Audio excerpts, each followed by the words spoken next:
एक सोचने वाली बात है, विचार करने वाली बात है कि ये लोग जो नव-नव बौद्ध हैं, नए-नए बौद्ध बन रहे हैं और किसी धर्म को टारगेट कर रहे हैं, क्या ये सही है? बहुत अच्छी बात है आप बौद्ध हो, बहुत अच्छी बात है। आप मुस्लिम हो, अच्छी बात है। आप हिंदू हो, वो भी अच्छी बात है। सिख, ईसाई, जैन, बौद्ध कोई भी हो, आपको आपके धर्म पर, आपके मज़हब पर गर्व होना चाहिए और आपके धर्म में जो कुरीतियाँ हैं, आपको उनका विरोध करना चाहिए और यदि आप विरोध नहीं करते, तो आपको उन कुरीतियों से अपने आप को दूर रखना चाहिए। लेकिन आपके धर्म के प्रचार के लिए आप किसी अन्य धर्म को टारगेट करो, ये अच्छी बात नहीं है। अभी पिछले महीने दिल्ली में एक मूर्खों की सभा हुई थी जो काफ़ी चर्चा में थी और एक मूर्खों की सभा अभी ये हुई है कर्नाटक में, जिसमें बौद्ध धर्म के जो नए-नए अनुयायी हैं उन्होंने शपथ ली है, मैं गणेश की कभी पूजा नहीं करूँगा, मैं लक्ष्मी जी की पूजा नहीं करूँगा, मैं विष्णु जी को भगवान नहीं मानूँगा, मैं राम को भगवान नहीं मानूँगा। मत मानो, कौन कहता है तुम्हें मानो। अब मैं भगवान इनको मानता हूँ या नहीं मानता हूँ वो मेरी जिम्मेवारी है, किसी और की नहीं है।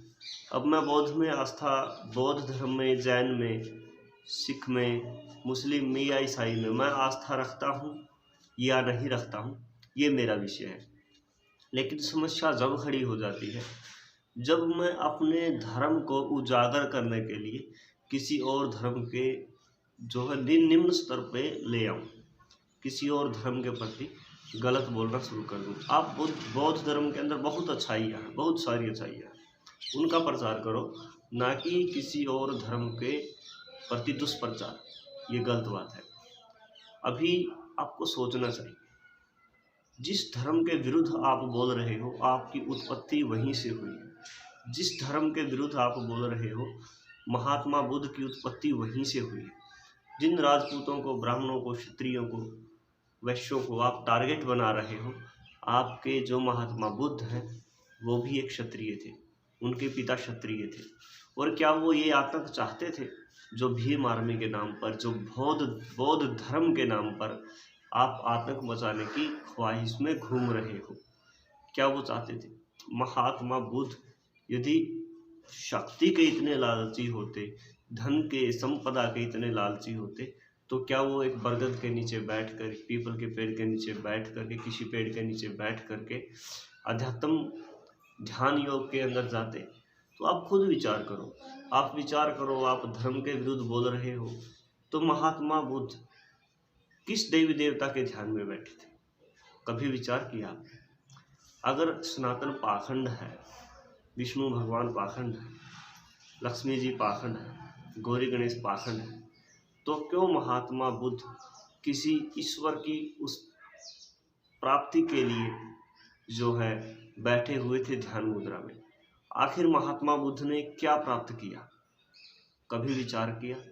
या सिर्फ आपको किसी अन्य धर्म के विरोध में बोलने के ही पैसे मिलते हैं? हमें पता है आपको फंडिंग होती है, चाइना से फंडिंग होती होगी, पाकिस्तान से फंडिंग होती होगी, और भी अदर कंट्रीज जो वहाँ से फंडिंग होती होगी।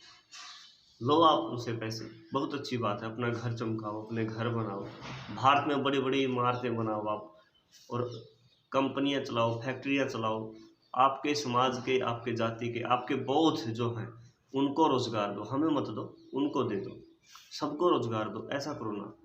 ये आज कल जो है खास करके एससी और एसटी समाज के विरोधी उनके नेता हैं, जो तरक्की कैसे की जा सकती है, शिक्षा प्राप्त कैसे की जा सकती है, इससे लोगों को भटकाते हुए कि आपके साथ अतीत में क्या हुआ, आज़ादी से पहले क्या हुआ, भीमराव अम्बेडकर से पहले क्या हुआ, ये बताते हैं, जबकि पूरी सच्चाई ये भी नहीं बताते। एक वो दिव्याकृति या फिर दिव्य शक्ति ऐसी कोई इंस्टीट्यूट का कोई प्रोफेसर है, कोई IAS IPS की तैयारी करवाता है, वो भगवान राम के वो प्रसंग लेके आते हैं जो बड़े ही गंदे हैं और हवाला देते हैं कि ये भगवान वाल्मीकि रामायण में है, जबकि ऐसा कुछ नहीं है। आखिर हिंदू धर्म के ही प्रति क्यों ये लोग टारगेट करते हैं? क्या कारण है कि ये लोग जो टॉलरेंस उत्पन्न करते हैं वो सिर्फ हिंदुओं के प्रति करते हैं। ईसाई के प्रति कोई नहीं बोलता, मुस्लिम धर्म के प्रति कोई नहीं बोलता, ईसाई क्रिश्चियन के प्रति कोई नहीं बोलता। जैन और हिंदू को ही क्यों टारगेट किया जाता है, जबकि इन सबको पता है देश में शांति अमन होगा तभी तरक्की होगी। मैं आपको बता दूं, ऐसा कोई भी मजहब, कोई भी धर्म नहीं है जो सनातन से बाहर रहा हो। सनातन क्या है? सनातन वो है जो सत्य है, जो सच्चाई है, जो अच्छा है, जो अच्छाई है, जिससे दूसरे का विरोध ना हो, दूसरे का गलत ना हो, वो सनातन है। और आप लोग जो महात्मा बुद्ध के नाम पर जो आज कर रहे हो, ये बहुत गलत है और एक दिन इसका खामियाजा पूरे देश को भुगतना पड़ेगा।